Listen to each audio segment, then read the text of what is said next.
Բարի երեկո եւ բարի գալուստ հայկական ժամանակ տաղավարում զրուցելու եմ Restart հիմնադրամի տնօրեն Յուրի Ավագյանի հետ։ Բարև ձեզ, պարոն Ավագյան։ Բարև ձեզ։ Պարոն Ավագյան, Կենտրոնական ընտրական հանձնաժողովը համաձայնություն տվեց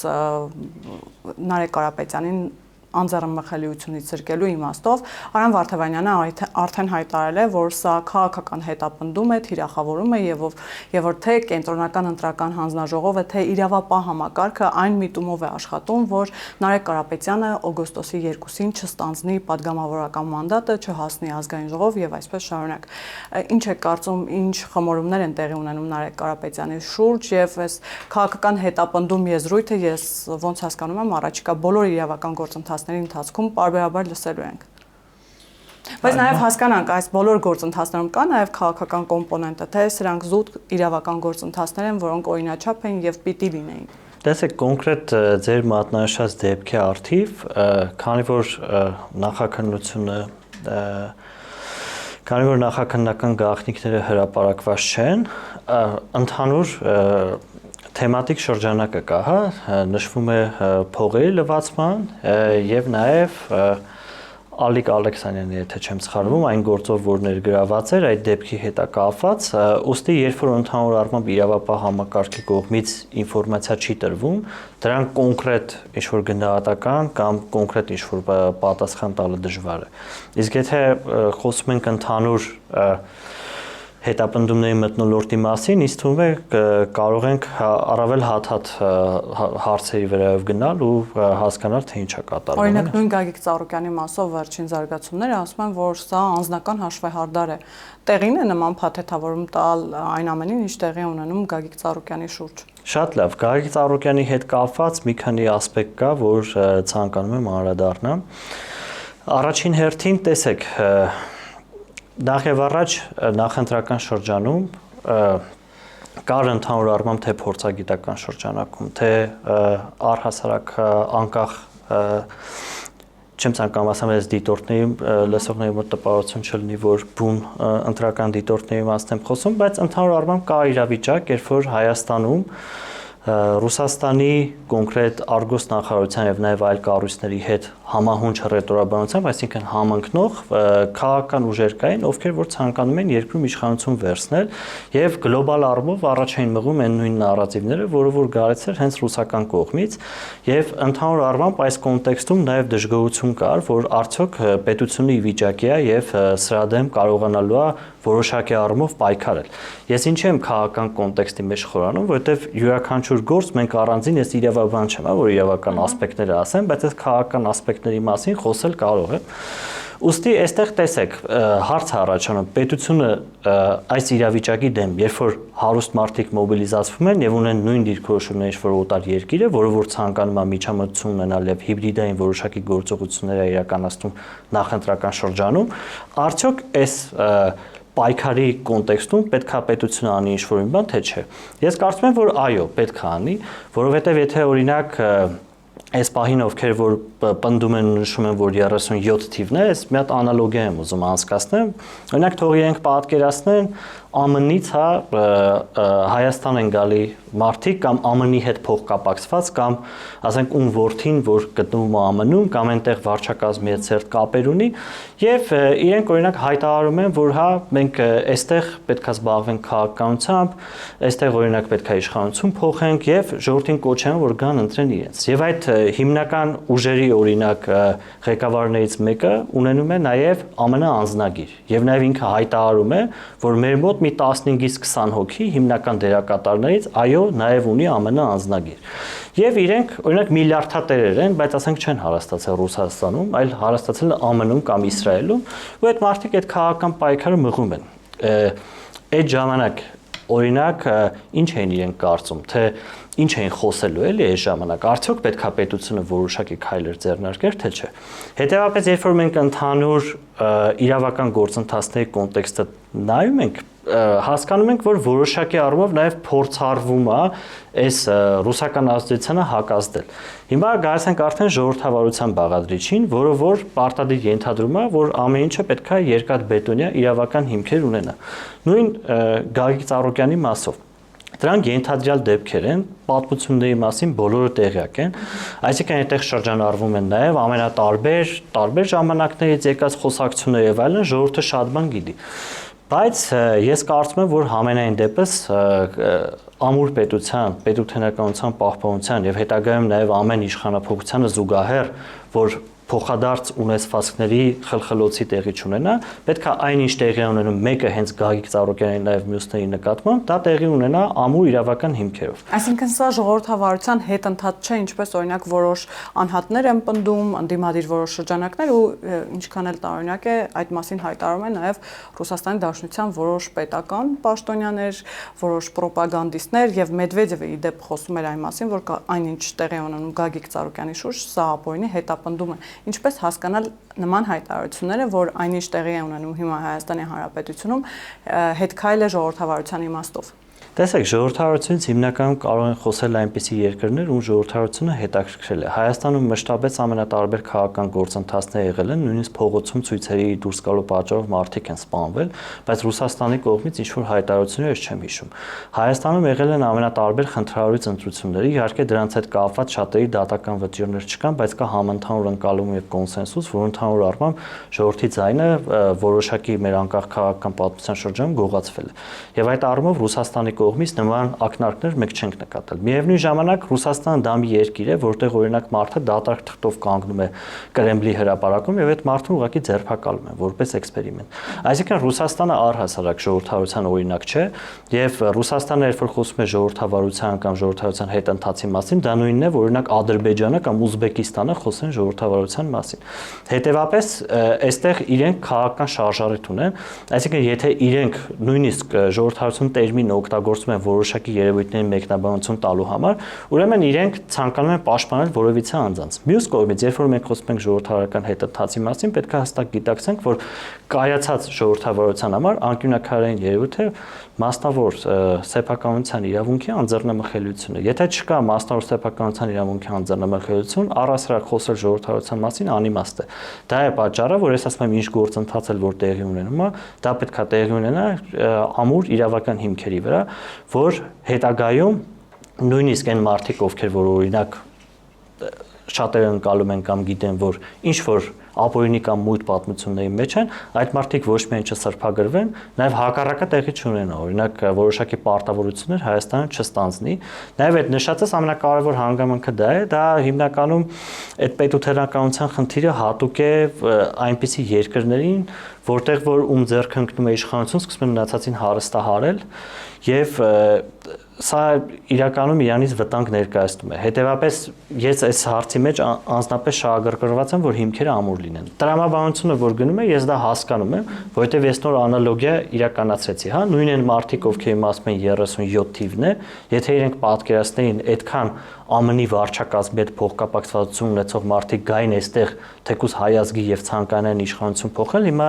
իրենք ես չեմ պատկերացնում ինչ տեքստերին արտաբերում են։ Դե իրենք պարբերաբար կրկնում են այն մասին, որ Եվրամիությունն էլ է այստեղ միջամտում ներքին գործերին, պարբերաբար գալիս է հայտարարություններ անում։ Ոնց է միջամտում, օրինակ Եվրամիությունը քաղաքական համայնքի գագաթնաժողովը այդ հայտարարությունները իրենք ասում են, որ դա ուղիղ աջակցություն էր իշխող ուժին եւ Նիկոլ Փաշինյանին։ Տեսեք, դա այնքան աջակցություն է, ինչքան օրինակ Լեհաստանում հարստացած Լեհաստանի անձնագիր ունեցող միլիարդատերը, օրինակ Հայաստանում ինչ արել, գրասենյակներ է բացել, շարժում է բացել, իր ամբողջ գովազդային հոլովակները փակցրել է քաղաքում, խոսել է ազգային արժեքներից եւ փորձել է իշխանություն փոխել։ Այսինքն մենք ինչի հետ ենք համեմատում, կամ օրինակ Հայաստանում քաղաքական ուժ կա, որ Հայաստանում դες քաղաքական ուժ կա, որ Պուտինի նկարը կպցրած, օրինակ խոսում են, օրինակ կա այնպիսի քաղաքական ուժ, որ Տուսկի նկարը կամ չգիտեմ, ասենք Մակրոնի նկարը կպցրած քարոզարշավ է իրականացնում, կամ օրինակ մարդկանց համոզում է, կամ կա օրինակ Հայաստանում այնպիսի քաղաքական ուժ, հիմնական էլի չեմ ասում մարգինալ ուժերին, ովքեր որ քարոզարշավ են իրականացնում եւ իրենց պնդումները կամ իրենց առաջարկները, թեզերը, նարատիվները մեկին մեկ համընկնում են Բրիտանիայի ԱԳՆ-ի հետ։ Օրինակ կան այդպիսի քաղաքական ուժեր, որ Բրիտանիայի ԱԳՆ-ի հայտարարությունները եւ իրենց հայտարարությունները, որ դնում ես կողքին նույն բանն են։ Այդպիսի աջակցություն գիտեք, օրինակ նույնն էլ որ Թրամփը Truth Social-ում գրել էր, որ աջակցում է, հա, օրինակ Փաշինյանի, Այո, դա աջակցության դրսևորում է, ես ինքս կցանկանայի դա չլիներ, բայց մենք պետք է համեմատության մեջ տանենք, այսինքն ինչ է նշանակում աջակցություն, ինչ է նշանակում գործուն մասնակցություն։ Կամ օրինակ նաև այդ օրինակն եք դուք բերում, բայց այլ օրինակ էլ կա, ասում են օրինակ այդ հիբրիդային հարձակումների դեմ պայքարի առաքելությունը։ Ասում են օրինակ 15 միլիոն եվրո են Հայաստանին տրամադրել, առաքելություն են տեղակայել Հայաստանում, բայց այդ առաքելությունը ինչից հետո են տեղակայել։ Նրանից հետո, երբ որ Ռուսաստանի ամենահիմնական մեդիաներում ամենաբարձր նաև մակարդակներով, երևի հանած միայն Պուտինին, ամենաբարձր մակարդակներով ամենավերջին լուտանքները Հայաստանի նկատմամբ եւ Հայաստանի արտաքին քաղաքական որոշումների նկատմամբ տեղի էր ունենում։ Այդ տարափի շրջանում, նաև երբ որ Հայաստանում կան այդ ուժերը, ովքեր որ Ռուսաստանի հետ նույնական դիրքորոշումներ ունեն, նաև կան այս տնտեսական սանկցիաները, նաև կան օրինակ ապատեղեկատվական արշավները, այսինքն այդ Եվրամիության հիբրիդային խմբի աջակցությունը հակաքայլ է։ Եթե չլիներ Ռուսաստանի միջամտության փորձը, այդ խումբը չէր գա։ Այդ խումբը ինչի է եկել։ Եկել է որևիցե մարտահրավերի արձագանքելու։ Նույն հաջողությամբ ԵՄ դիտորդները ինչու են եկել։ Կարող է Հայաստանը խնդրեմ չուներ եկել են։ Ադրբեջանից կար վտանգ եկել են։ Այսինքն սա ավելի շատ հակազդման ինքը գործիք է եւ ժամանակագրությամբ դա ապացուցվում է, քան հակառակը։ Եվ լուտանքները շարունակվում են ընտրություններից հետո էլ հետընտրական շրջանում էլ մենք տեսնում ենք, որ այն սանկցիաները, որ կիրառվում էին, ըստ էության չեն նվազում, չեն թուլանում, երբեմն նաեւ որոշ ներհայաստանյան ընդդիմադիր ուժերի միջոցով խոսվում է հիմա օրինակ գազի սակագների մասին ակնարկում է Ռուսաստանը նման սանկցիաների գնալու մասին։ Ինչ կարող է լինել հետագայում, մենք կարող ենք սպասել կամ ակնկալել, որ Ռուսաստանի Դաշնությունը ինչ որ պահի կգա կառուցողական դաշտ, կնստեն սեղանի շուրջ եւ կքննարկեն կնճռոտ հարցերը, թե այս մոտեցումը, այս ձեռագիրը, այս ձևաչափը հարաբերությունների շարունակվելու է։ Երբ մի կողմից հայկական կողմը փորձում է լինել շատ կառուցողական, բայց հակառակ կողմում մենք տեսնում ենք, որ դա իրենց այդքան էլ հետաքրքիր չէ։ Տեսեք, Եվ պարոն Ավագյան, մենք կարող ենք ենթադրել, որ սա նաև առաջարկությունների բացակայության մասին է խոսում, երբ Ռուսաստանը միակ առաջարկը սպառնալիքն է ըստ էության։ Ռուսաստանը սպառնում է, որտեղ ինքը ցանկանում է աշխարհակ միջազգային ցանկացած նախագծում ունենալ գործուն ոչ միայն մասնակցություն, նաև վերահսկողություն։ Օրինակ, երբ որ արդեն Trip+ հիմնադրամը ստեղծվել է, եւ արդեն պարզ է, որ ճանապարհները կառուցվելու են, իսկ մինչեւ 2026 թվականի ավարտը արդեն Ադրբեջանը իր կողմից այդ ճանապարհը ավարտած կլինի մինչեւ Հայաստանի սահման, եւ նաեւ արդեն խոսակցություններ են գնում հատվածական Սյունիքի մարզում դելիմիտացման գործընթացի մասին, մասնավորապես Trip-ի նախագծի հետ կապված, այս պարագայում Ռուսաստանը հայտարարում է, որ իրենք ուզում են մասնակցել Trip-ին։ Իսկ ինչ է նշանակում մասնակցել Trip-ին, ինչ ձևաչափով։ Մենք դա պետք է հասկանանք, թե իրենք այլ տնտեսական նախագծերում ինչպես են մասնակցում։ Օրինակ Հարավ-Կովկասյան երկաթուղին։ Հարավ-Կովկասյան երկաթուղու, այսինքն Հայաստանում ինչքան երկաթուղային ակտիվ կա, գտնվում է ռուսական կոնցենսիայի ներքո, եւ այդ ակտիվները ընդհանրապես այդտեղ ներդրումներ չեն իրականացվում ու չեն բարելավում, երկաթուղիների հնարավորությունները։ Միևնույն ժամանակ ապաշրջափակման կոնտեքստում նաև Ռուսաստանը այս պահին, ես չգիտեմ իրենք ուզենան կարող են թե չէ, բայց չեն ցանկանում, որ ոչ ցանկանում են ներդրում անեն, ոչ ցանկանում են, որ Հայաստանը երրորդ երկիր ներգրավի, ոչ է ցանկանում են երևի, որ Հայաստանը ինքը դա վերցնի եւ իրականացնի։ Այսինքն իրենք ցանկանում ապաշրջափակում ըստ էության ստացվում է։ Կամ ցանկանում են իրենց վերահսկողությամբ։ Ես ենթադրում եմ այս իրենց ռետորաբանությունից, որ իրենք ցանկանում են, որ Հայաստանը գումարները ծախսի, բայց իրենք վերահսկեն, որովհետեւ այլ բան ենթադրել ես այս բանին չեմ կարողանում, որովհետեւ իրենք բարձր քաղաքական մակարդակով ասում են, այո, ապաշրջափակումը մենք ուզում ենք, բայց մենք ուզում ենք նաև մասնակցենք, բայց իրենք նոր ներդրումներ անելու այդ մեռած, որովհետեւ եթե մենք ասում ենք երկաթուղային ակտիվ, մենք ֆիզիկապես այնտեղ գնում ենք, ունենք երկաթուղային ակտիվ մեծ մասում չկա, այսինքն շատ փոքր հատվածում կա։ Եվ նաև այս Trip նախագիծը, որ իրականացվում է, եթե օրինակ Հայաստանի երկաթուղային ակտիվները վերանորոգվում են, օրինակ այդտեղ նաև հնարավորություն ունեմ երաց Նախիջևանով գա ինքը Սյունիքի հատվածում միանա նույն Trip-ով ապագայում անցնելիք երկաթուղուն եւ դա ընդհանուր համակարգի մաս լինի։ Բայց ես կարծում եմ, որ Ռուսաստանը ինքը ցանկանում է միայն մասնակցել այն պայմաններում, երբ ունի տոտալ վերահսկողություն։ Սրա վառապացույցն է նաեւ նոյեմբերի 9-ի փաստաթուղթը, երբ որ 9-րդ կետում նշված էր, որ պետք է FSB-ն վերահսկողություն իրականացնի այդ հայտնի նամակը, որ ուղարկել էին, որտեղ պետք է ցանկապատ լիներ եւ իրենք ամբողջովին վերահսկողություն իրականացնեն։ Այսինքն Ռուսաստանի ուզածը, ես կարծում եմ, կարող է նաև իրենք չցանկանան ապաշրջափակում, որտեղ ապաշրջափակումը նվազեցնում է ապագայում կոնֆլիկտի հավանականությունը, իսկ կոնֆլիկտը օգտագործվում է Ռուսաստանի կողմից որպես գործիք տարածաշրջանում ներկայություն ունենալու համար։ Եվ նաև Ադրբեջանի ինքնուրույնացման, նաև որպես միջազգային խաղացող իր կշիռի բարձրացման գործում, այսինքն այլ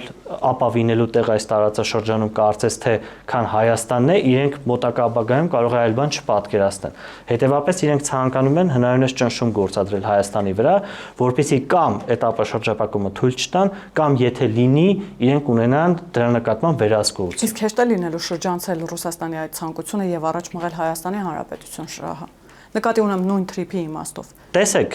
եթե նույնիսկ հեշտ չի լինելու, այս ժամանակահատվածը կարելի ասել այն եզակի ժամանակահատվածն է, որ դա հնարավոր է, եւ այս ժամանակահատվածը այն եզակի ժամանակահատվածն է, երբ կառավարությունը պետք է անի ավելի համարձակ քայլեր։ Օրինակ Դե օրինակ նույն հարավ-կովկասյան երկաթուղին ես կարծում եմ պետք է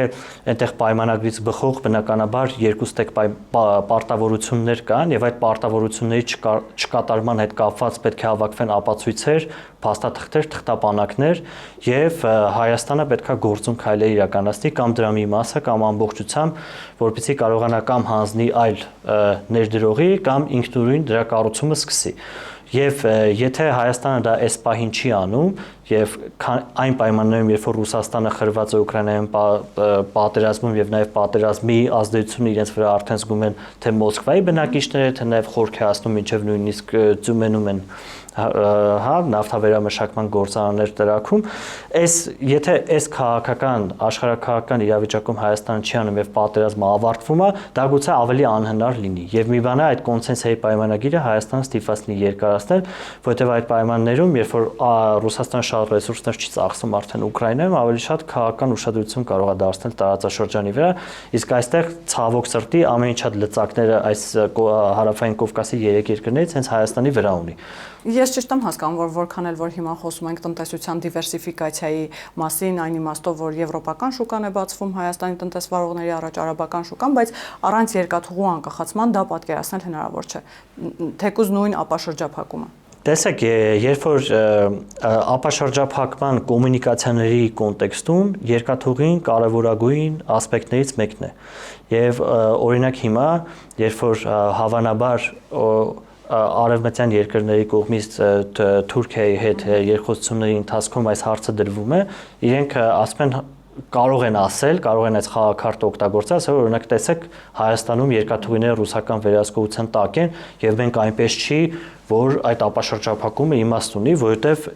եւ բնականաբար մենք գիտենք, որ ռուսական վերահսկողությունը արևմուտքի համար դա ցավոտ հարց է։ Բայց մյուս կողմից, եթե այդ ենթակառուցվածքները արդիականացված ու պատրաստված լինեն, այստեղ Հայաստանը կարող էր միջամտել ինչ-որ առումով, անկախ նրանից, որ ռուսական է, գոնե այս տարածաշրջանի կայունության, որը արևմուտքին ձեռ է տալիս, պատերազմաձեռց հարավային Կովկասը, էլի,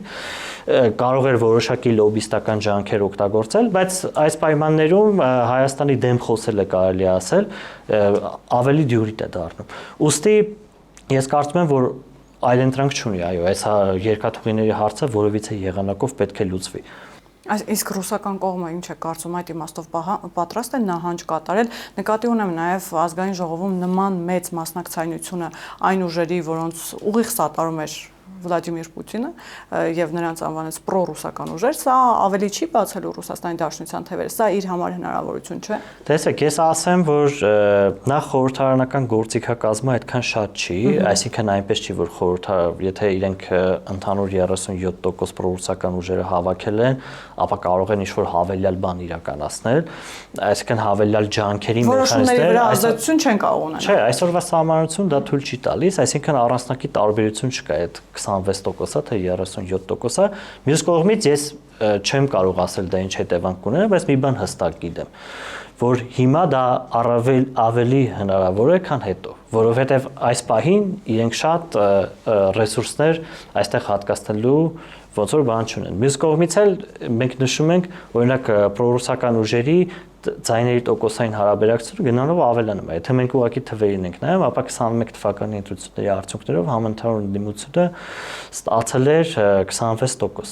Իսկ հիմա այդ տոկոսը էականորեն բարձրացել է, ինչը նշանակում է, որ այս կամ այն տեխնոլոգիաների, հիբրիդային հարձակումների կամ թաքնված նարատիվների կամ ինչ կապ չունի ինչ գործիքակազմների միջոցով իրենք կարողանում են հանրության որոշակի շերտերի վստահությունը շահել եւ ժամանակը նույնպես այս առումով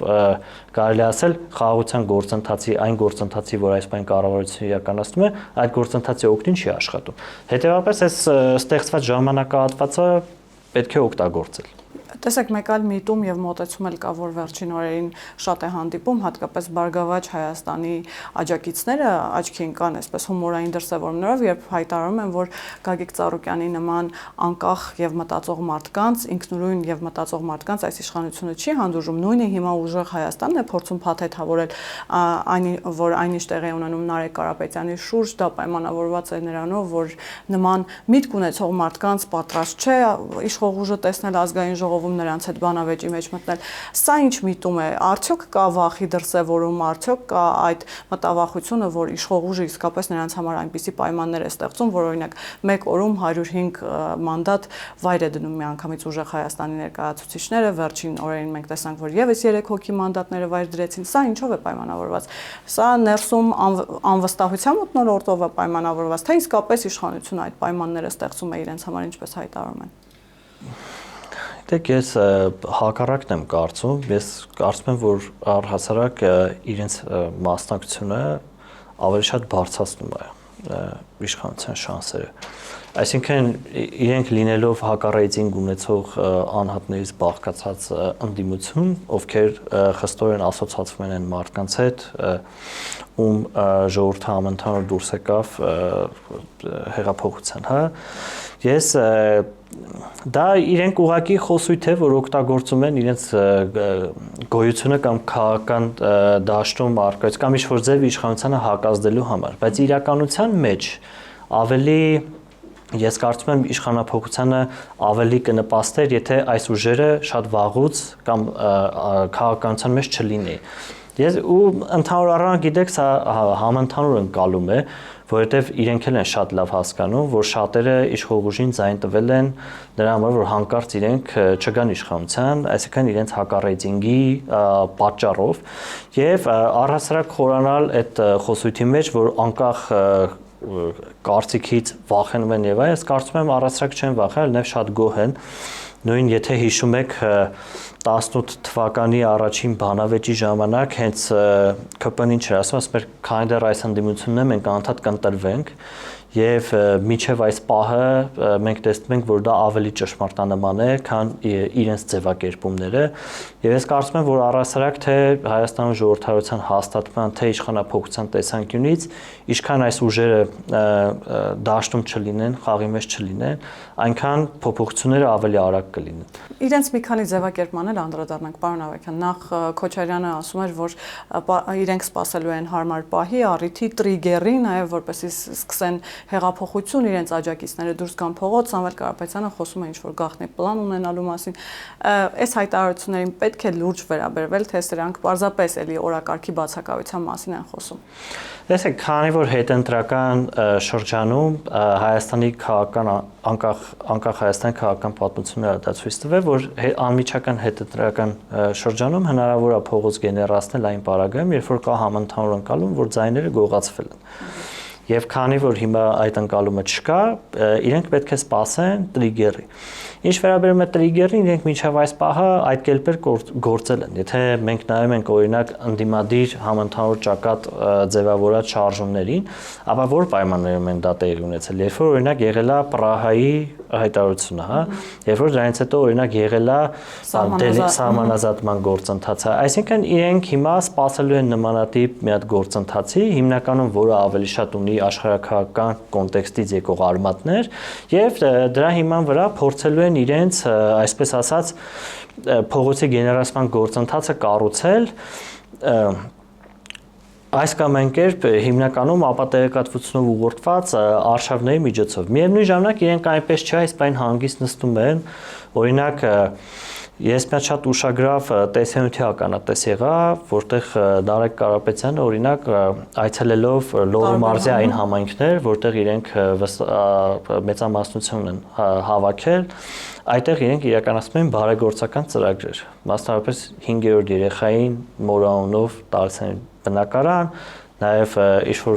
տեխնիկա են գնել, գյուղտեխնիկա հանձնել համայնքին,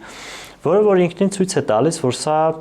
բարեգործության քաղաքականացում է, որտեղ սովորաբար բարեգործությունը հիմնված է լինում դրա համընդհանուր լինելու եւ սոցիալական կամ արժանավորության չափանիշների վրա։ Եվ դա տարածվում է բոլորի վրա, հա, բայց այստեղ մենք տեսնում ենք, որ բարեգործությունը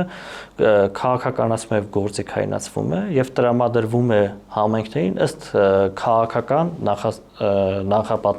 նախապատվությունների, ինչը իրականում վտանգավոր գործընթաց է ու մի քանի շատ բարդ խնդիրներ է ստեղծում։ Առաջինը դա շահագրգռում է իշխանությունը, որ օրինակ իշխանությունը նույն կերպ պատասխանի։ Իսկ եթե դու մի երկրում ունես իշխանություն, կապ չունի ով ինչքան միլիարդա դրա, դու ավելի շատ ռեսուրս ունես, ու հիմա մի պահ եկեք պատկերացնենք այն բոլոր համայնքներում, օրինակ, որտեղ քաղաքացիական պայմանագիրը մեծամասնություն չի հավաքի, ասենք Երևանի Արաբկիր եւ Կենտրոն համայնքներում, այնպիսի մեխանիզմներ մշակեն, ասեն դե գիտեք ինչ, քանի որ դուք չեք ընտրել, օրինակ, մեծամասնությամբ մեր քաղաքական ուժին, սկսեն հատուկ այնպես անել, որ այդտեղ գումար չհասնի, բարենորոգումներ չլինեն, կամ նույնը մնացած համայնքներում, հա, կամ սա նույնիսկ խաթարում է ինքը ընդհանուր առմամբ ժողովրդավարության տեսակետից քաղաքական մրցակցությունը, այսինքն ինչ նոր ձևավորվող քաղաքական ուժերը ինչա դուրս գա, եթե Հայաստանում միլիարդատեր չեն, այնքան փող չունեն, որ օրինակ գնան մարդկանց տանները բաժանեն ըստ քաղաքական նախասիրությունների, ոչ թե սոցիալական կամ բարեգործական, ապա այդ մարդիկ չեն կարող առասարակ մասնակցել ընտրություններին, կամ իրենց ուղերձը ինչի մասին է, արդյոք իրենք չեն կլիենտալիզմ չեն քարոզում, էլի, այսինքն քվե որոշակի նյութական շահի դիմաց։ Ու ընդհանուր առմամբ սա իմ համար շատ տենց ապշեցուցիչ գործընթաց է, որ նմանատիպ բացահայտ կերպով կարող ասեն, ովքեր օրինակ մեզ ընտրել են, այդ համայնքներում մենք այս բաները կանենք, որը որ ապացույցն է, որ իրանք այնպես չի իրենց տեղը նստած են, հա, հետո հետագայում որ որևիցե տրիգեր իրանք ասած լինի, այն մարդիկ ովքեր որ օգտվել են այս նյութական աջակցություններից, գուցե իրենք արդեն պարտավորվածության զգացում ունենան, որոշակի process-ներին մասնակցեն։ Իսկ քաղաքական դիսկուրս այնուամենայնիվ նոր ձևավորվող ազգային ժողովում լինելու է, թե խոսույթը լինելու է նույնը, մեղադրանքներ երկկողմ, եւ արդյոք լինելու է քաղաքական երկխոսություն, թե լինելու են հոգուտ եւ ընդդեմ այսպես խոսակցություններ հոգուտ Հայաստանի Հանրապետության նկատի ունեմ եւ ընդդեմ Հայաստանի Հանրապետության, որովհետեւ նախորդ 5 տարիների ընթացքում մենք տեսել ենք, որ ընդդիմությունը բոյկոտում է բոլոր այն նախագծերը, որոնք կարծես թե բխում են Հայաստանի Հանրապետության շահից։ Հիմա նույնն է լինելու։ Ես կարծում եմ լինելու է նույն հարմար խորհրդարանը քաղաքացիական պայմանագրի համար։ Այսինքն սա հնարավորություն է տալու քաղաքացիական պայմանագրին, որպեսզի իրենք ծրագրային խորքային բանավեճերի չմտնեն, իսկ խոսակցությունը մի քիչ տրանսֆորմացվել է, բայց էությունը նույնն է լինելու, այսինքն ընդդիմությունը շարունակելու է Արցախը հանձնած եւ այլն իրենց խոսույթը, իսկ իշխանությունը շարունակելու է թալանչի եւ ընտրակաշարք բաժանած, այսինքն միակ տարբերությունն է, որ ավելանալու է ընտրակաշարք բաժանած բառակապակցությունը, հա, այսինքն այլ բան որպես այդպեսին չի փոխվելու, որտեղ այնտեղ գաղափարական պայքար չկա, էլի կոպիտես։ Իսկ պայքարը հիմնականում իր վրա է վերցնելու Ռոբերտ Քոչարյանի ղեկավարած Հայաստան դաշինքը, հաշվի առնելով, որ ուժեղ Հայաստան այդ իմաստով կարծես թե նորեկներ են եւ այդքան էլ քաղաքական չեն, ինչ է կարծում, պայքարը ավելի շատ շեշտադրումը, այսպես ասեմ, ավելի շատ այդ ուժի վրա է լինում։ Այո, իհարկե, որովհետեւ անկախ ամեն ինչից Հայաստան դաշինքը ինքը քաղաքական ուժ է, հստակ քաղաքական կողմնորոշվածությամբ, որը ունի սեփական տեսլական թե երկրի զարգացման մասին, թե ներքաղաքական իրավիճակի մասին, ինչպես նաև ընդհանուր առմամբ հա գաղափարախոսական հիմքեր այնտեղ կան։ Իսկ ուժեղ Այսինքն կարանք մանրամասնենք իրենք տարածաշրջանի նկատմամբ հայացք ունեն, շատ հստակ դա արտահայտում են, ասում են անկախ ամենից ինչ էլ լինի, այս տարածաշրջանում Հայաստանի միակ դաշնակիցները դրանք Ռուսաստանն ու Իրանն են, հա, եւ պետք է նույնիսկ ասում են այդ երկրների հետ զորավարժություններ, բայց նաեւ վտանգավոր հայտարարություններ են անում, օրինակ Ռոբերտ Քոչարյանն ասում է չենք սահմանափակվում 29000 եւ այնքանի 100 Տեսեք, դա ես այս պահին ես համեմատում եմ այդ երկու ուժերին, ես չեմ մեկնաբանում հիմա դրա իրատեսականությունը, վնասարարությունը կամ օգտավետությունը, համենայն դեպս դա թեկուզ հենց այդ արտահայտությունը ինքը գաղափարական բան է, այսինքն հայերին պատկերացնում է, Հայաստանը պատկերացնում է որպես գործիք, որից է կայսրության համար, որը որ օրինակ ավելի գրավիչ է, երբ որ ինքը ձգտում է, ասենք թուրք աշխարհի դեմ ինչ-որ բաներ անի։ Բայց ամեն դեպքում սա ինչ-որ մոտեցում է, քաղաքական հստակ դիրքորոշում, որ մասին խոսում են ու իրենք ընտրազանգված այդ շատ անկեղծ է։ Իսկ արդեն մյուս ուժի պարագայում նախ այնտեղ նորեկներ են, երբ որ ցուցակը նայում ենք, այսինքն քաղաքական փորձառություն կամ ասենք ակտիվիստական փորձառություն կամ ինչ-որ քաղաքական պայքարի փորձառություն որպես այդպեսի այնտեղ շատ քչեր ունեն եւ միևնույն ժամանակ երբ որ նայում ենք իրենց քարոզարշավի բնույթին դա ուղղակի շատ նման է տնտեսական պրոյեկտի եւ իրենք ընտրազանգված, այսինքն ընտրության իրավունք ունեցող քաղաքացուն դիտարկել են որպես տնտեսական ակտիվ։ Այսինքն եթե դու ներդրում ես անում որոշակի առումով սոցիալական ծրագրերի առումով այդ քաղաքացիների շրջանակի վրա քեզ գալիս է ակտիվի տեսքով ձայն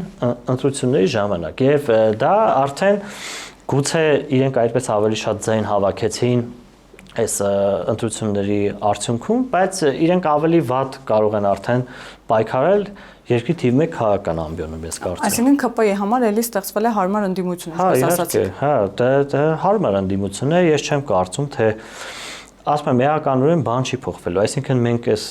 21 թվականից ի վեր ինչ տեսել ենք, նույն բանն ենք տեսնելու, կախված արտաքին քաղաքական տարբեր գործընթացներից, որովհետեւ տարբերություն այդտեղ չի լինելու։ Շնորհակալ եմ, պարոն Ավագյան։ Հիշեցնեմ, որ զրուցակիցս Restart հիմնադրամի տնօրեն Յուրի Ավագյանն էր, կհանդիպենք։